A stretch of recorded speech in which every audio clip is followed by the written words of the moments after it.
Russian warships, including a nuclear submarine, have arrived in Havana harbor. Is this Russia trying to recreate the Cuban Missile Crisis, or is this just another one of Putin's stunts? I'm Paul, U.S. Army combat veteran. Let's break down this story and its ties to the Cold War. Let's do it. Okay, so this is the overall story, is that Russian warships are entering Havana harbor under Washington's watchful eye. Just love the headline writers. But the actual story, Russian Navy ships pulled into Havana harbor, the first two of which, of course, are a fuel ship and a tug, but there's a Russian Navy frigate and a Russian nuclear-powered submarine offshore, and they're expected to enter the harbor by mid-morning. In all likelihood, there's also a part of that that's likely a security thing, where likely Russian security teams are scanning the harbor to make sure there's nothing that's going to damage their vessels. Oh my God. I swear I know the words.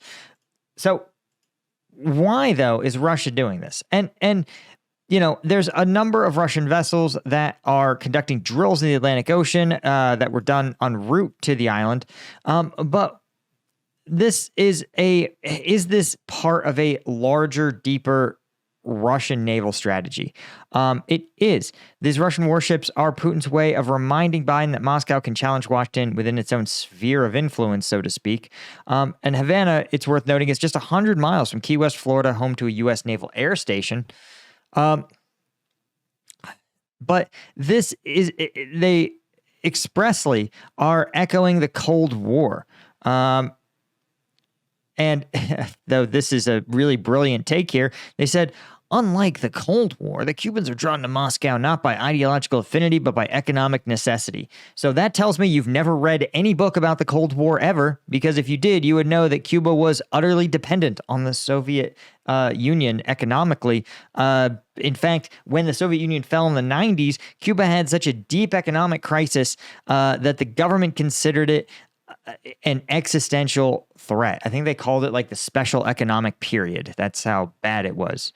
You know, it's bad when the government comes up with a euphemism for that involves the word special. Special never means good in government parlance. So is this hearkening to the Cuban Missile Crisis? Well, expressly no, right? The arrival of ships on Wednesday signals, according to CNN, Moscow strengthening ties with Havana, and in light of Russia's war in Ukraine, Cuba is also increasingly relying on Russian oil and aid. It's a communist country weathers its worst economic crisis in decades.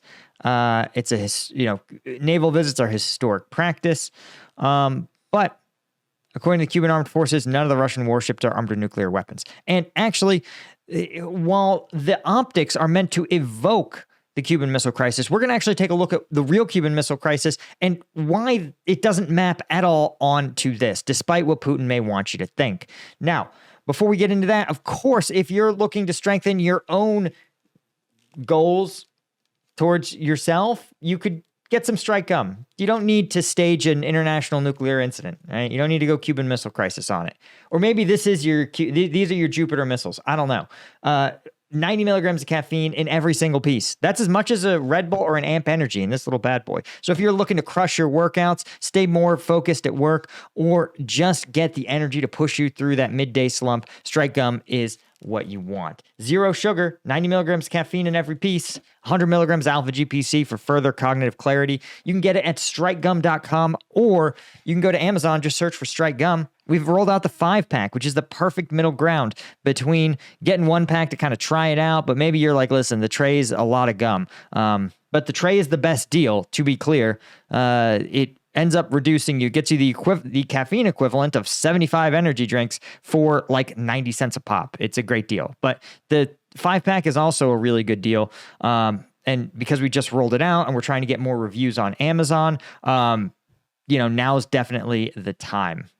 We also, I think, are going to have a Father's Day sale, but more on that in future videos. Okay.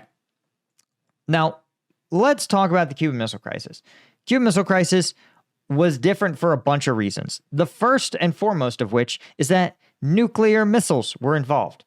This is meant to sort of send an oblique message to Russia, or Russia is looking to send a kind of oblique message to the U.S., rather, to say, hey, this is a nuclear submarine. We could put nuclear missiles in Cuba. The reason this isn't really a big problem, as we've talked about, is that it's not happening in 1962. Right? The Cuban Missile Crisis occurred in October of 62. And what's important to understand about October 62 is that the intercontinental ballistic missile, which is a missile system that launches into almost orbit and then sort of drops down somewhere else on the globe, these were just starting to be rolled out. You can see that there were less than 100 test flights from the Atlas platform, the Atlas D, and that still was experiencing a lot of failures. And so there wasn't really a reliable ICBM system. They were just starting to be put in. They were sort of operational, but they weren't the strategic backbone that they are now. Instead, in 62, medium and long-range missiles, as well as bombers and nuclear, I don't even think we had nuclear submarines at that point. Nuclear launch submarines, strategic nuclear submarines. I don't think they had a reliable missile system at that time. You started to see the Nautilus in 54, but I don't think they carried a nuclear payload, right? And so that means that when the Soviets moved nuclear weapons into Cuba, it represented a real escalation in threat. It pointed nuclear missiles directly in range of Washington and New York, right? The U.S. East Coast. And it meant that it shortened the alert time down from hours, right? Or potentially several, up to an hour, down to just a few minutes of notice. And this was a huge escalation in the Cold War at that time. You also had a comparable situation. The U.S. government stationed Jupiter nuclear missiles in Italy and Turkey, putting them comparably close to Moscow, right? This was done in part because, remember, the U.S. had also tried to overthrow the government of Cuba in 61. And the Cuban government said, listen, we want to guarantee, we want to be able to hold the U.S. hostage, so to speak, and say, if you try anything funny, we have the ability to nuke you. Right? We won't go down without taking you with us type mentality. And so the Soviets said, great, we can put our strategic deterrent in the U.S.'s face, and, oh yeah, we're going to ensure that our ally, the Cuban government, remains in power. So the whole thing ended up looking like it was a pretty big crisis, right? It was a massive escalation. Now, compare that to today.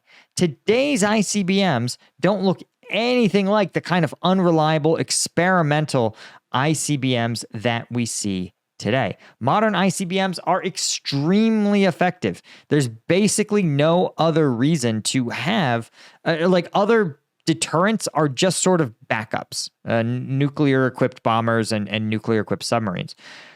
These modern ICBMs can have multiple independent targetable warheads. So one missile contains like up to a dozen warheads.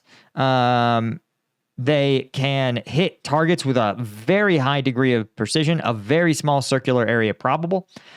And this means that effectively any ICBM anywhere on the globe is functioning like those missiles did in the Cuban Missile Crisis. So before, it was the first time the United States had ICBMs pointed at their capital. And it was the first time Moscow said, whoa, you guys are pointing ICBMs at us.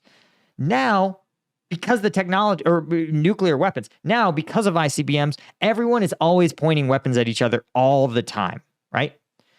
A missile launched from Moscow or Beijing, I don't think there's any missiles near the capital, but you know what I mean. A missile launched from central Russia or central China can hit Washington with the same precision as these sort of medium-range missiles that were in Cuba. Also, part of the Cuban Missile Crisis resolution was that the U.S. said, we will not, under any circumstances, attempt to overthrow the Cuban government. We're just not going to do it. And the Cuban government said, we will not station the Soviet government said, we will not station nuclear weapons in Cuba. That agreement, the U.S. has continued to honor, as has Moscow, despite all the changes that have happened. So that's one of the reasons the Cuban government said, listen, we are honoring our agreement in this. We said no nuclear weapons on our soil. You guys won't overthrow the Cuban government. Castro lived as the leader of the country, died of natural causes in his 80s. His brother took over. The United States is like, listen, you guys just do your thing. We're not gonna do nothing, right? The only, they've obviously made some like they've said, hey, we'll welcome Cuban refugees, but that's about it. That's a pretty low bar, right, relative to like the Bay of Pigs.